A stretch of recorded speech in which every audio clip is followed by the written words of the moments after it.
Imagina subir a un barco de madera sin saber qué hay más allá del horizonte. Para muchos era un suicidio, pero para otros el inicio de la aventura más grande de la historia. Antes de meternos en el tema, retrocedamos un poco para ponernos en contexto. En el siglo XIV, el océano Atlántico era llamado Mare Tenebrosum, el mar tenebroso. Toda la gente creía que más allá había monstruos, como el Leviatán, sirenas y en algunos casos Escila y Caribdis, dos monstruos de la mitología griega. Lo más probable es que fueran ballenas o sus relativos. Los mapas medievales o con forma de libro, también conocidos como portulanos o cartas portulanas, contenían dibujos de bestias muy parecidas a los dragones, junto con la frase Hic sunt dragones, aquí hay dragones. Dejando de un lado los mitos, ¿por qué los europeos se lanzaron justamente en esa época al mar? La respuesta la tenemos en el Imperio Bizantino. En el siglo XIII, el sultanato de Rum comenzó a desmembrarse hasta desaparecer, y la península de Anatolia se dividió en multitud de principados turcos independientes conocidos como los Payaliks de Anatolia. Uno de estos principados fue el Principado Otomano, el cual se volvió con el tiempo muy poderoso y empezó a amenazar al Imperio Bizantino, que no se recuperaba desde el saqueo de Constantinopla en 1204 por parte de los cruzados.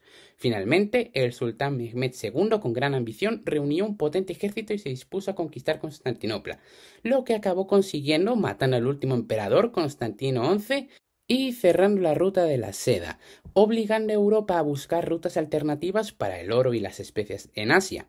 Para llevar a cabo esta tarea se requerían barcos. Las carabelas eran lo más común en la época y eran pequeñas, de 25 a 30 metros de longitud y tripulaciones de apenas 40 hombres. Por suerte, su gran ventaja era la vela latina triangular, que permitía ceñir el viento y maniobrar mejor.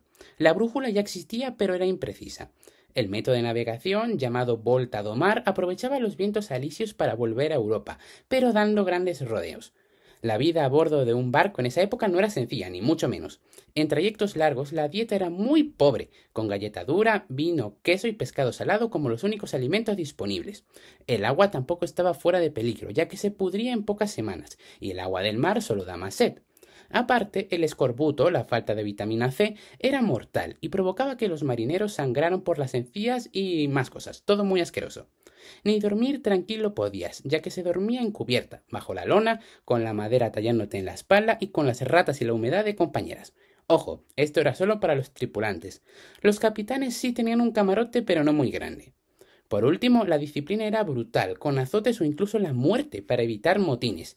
Debido a la situación que he mencionado antes, un marinero genovés llamado Cristóbal Colón propuso a los reyes de España, Isabel y Fernando, una expedición para llegar a las Indias navegando hacia el oeste, por el Océano Atlántico, buscando una ruta alternativa al comercio existente.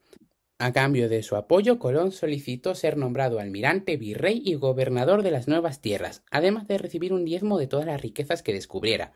Los monarcas aceptaron y le financiaron su primer viaje, en lo que se convertiría en uno de los mayores viajes de la Edad Moderna. Ahora, y sin más dilación, veamos los 4 viajes que realizó este marinero. El primero de ellos es, sin duda, el más famoso y significativo. En la noche del 13 de agosto de 1492, Colón partió de Palos de la Frontera con 3 barcos. El más grande, la nao Santa María, era capitaneado por Juan de la Cosa, bajo el mando directo de Colón.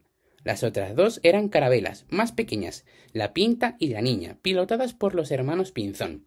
Colón navegó primero a las Islas Canarias, se reabastecieron, hicieron reparaciones y luego partieron de San Sebastián de la Gomera, el 6 de septiembre, y se embarcaron en un viaje de 5 semanas a través del océano.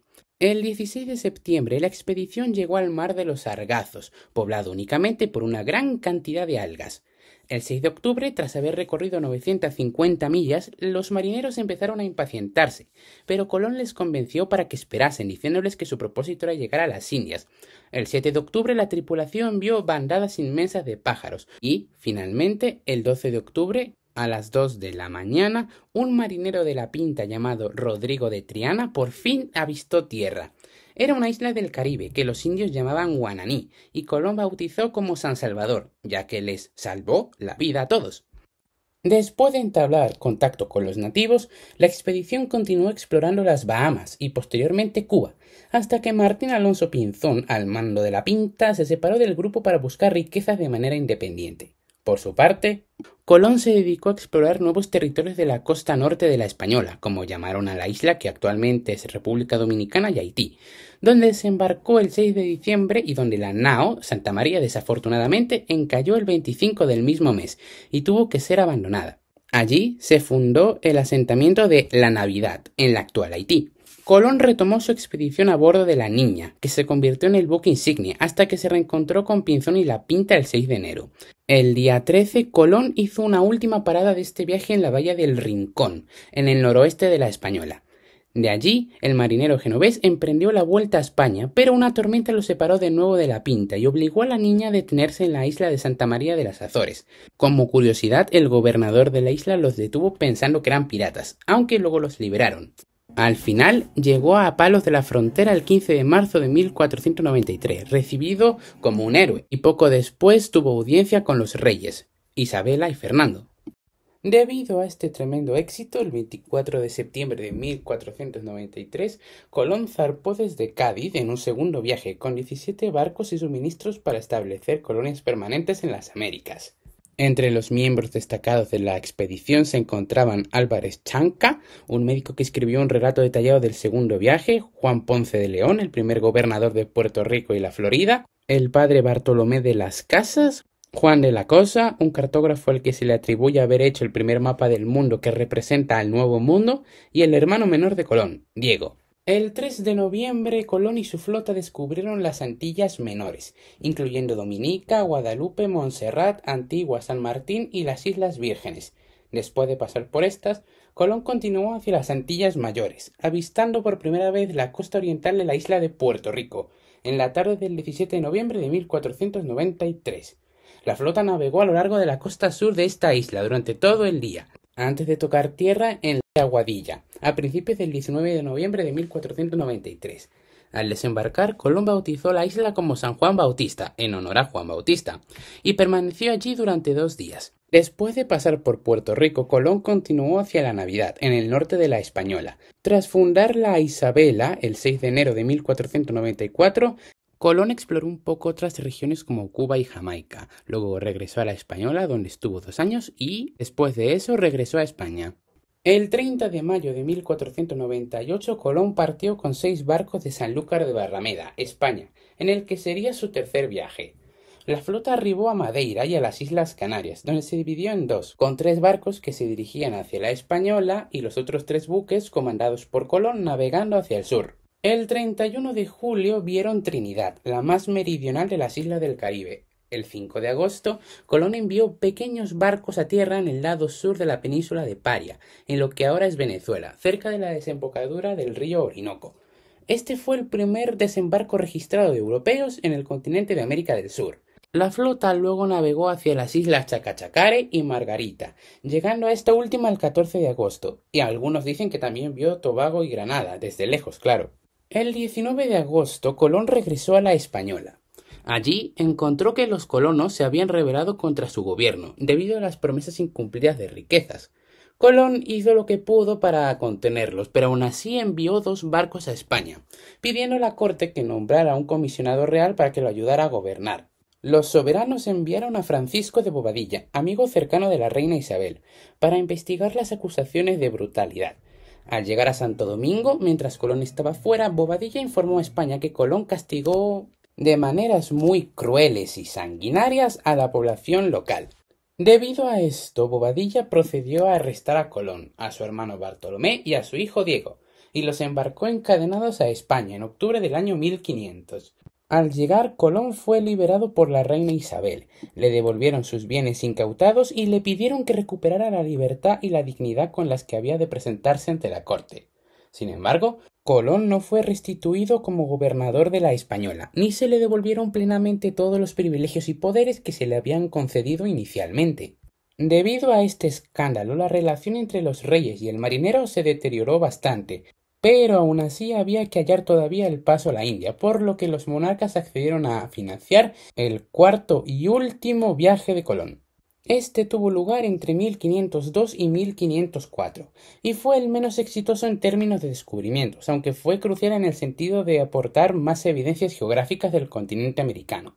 Colón, ahora ya completamente convencido de que había descubierto algo distinto a Asia, se dirigió al Istmo de Panamá, buscando el tan ansiado paso a la India. Durante su travesía, Colón exploró las costas de las actuales Honduras, Nicaragua, Costa Rica y Panamá, aunque finalmente el 5 de diciembre de 1502 renunció a la búsqueda del paso occidental y puso rumbo a Veragua, en Panamá, donde encontró oro en los torrentes que bajaban de las montañas. En abril de 1503, tras 4 meses en Veragua, fundaron el asentamiento de Belén, de 80 personas.